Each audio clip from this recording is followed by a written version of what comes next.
পাহাড় কেটে নির্মাণ করা হচ্ছে রাঙ্গামাটি বিজ্ঞান ও প্রযুক্তি বিশ্ববিদ্যালয়ের স্থায়ী ক্যাম্পাস। অনুমোদনের আগে এবং অতিরিক্ত পাহাড় কাটার অভিযোগে প্রতিষ্ঠানটির বিরুদ্ধে মামলা করেছে পরিবেশ অধিদপ্তর। জিয়াউল হকের রিপোর্ট।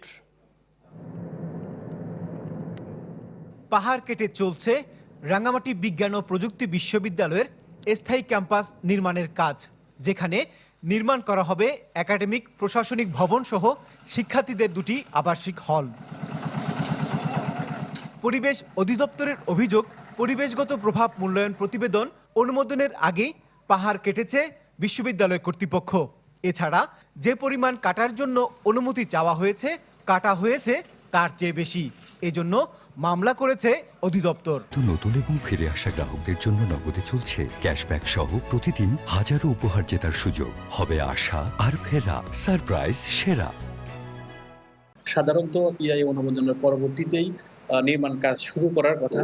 ওনারা দ্রুত কাজটা শুরু করে ফেলেন। ফলশ্রুতিতে আইনের ব্যত্যয় হয়। পাহাড় কাটায় যারা সংশ্লিষ্ট ছিল তাদের বিরুদ্ধে আমরা পরিবেশ সংরক্ষণ আইনে মামলা দায়ের করেছি।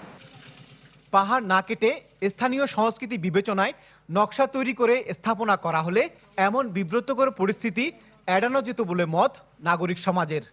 বিভিন্ন যে পাহাড়ি কৌশলগুলো, আদিবাসী কৌশলগুলোকে প্রয়োগ করে এখানে কিন্তু ভবন নির্মাণ করা যেত।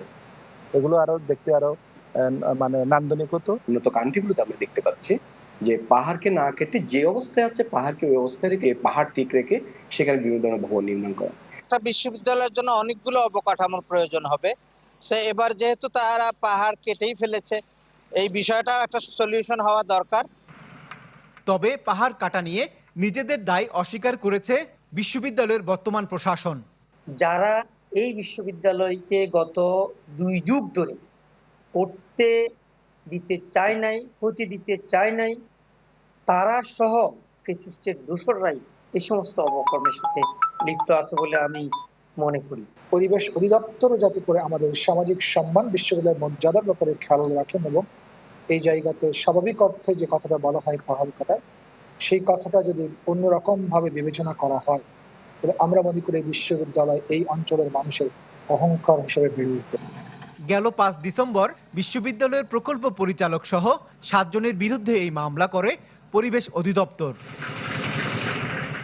জিয়াউল হক, চ্যানেল 24, রাঙ্গামাটি।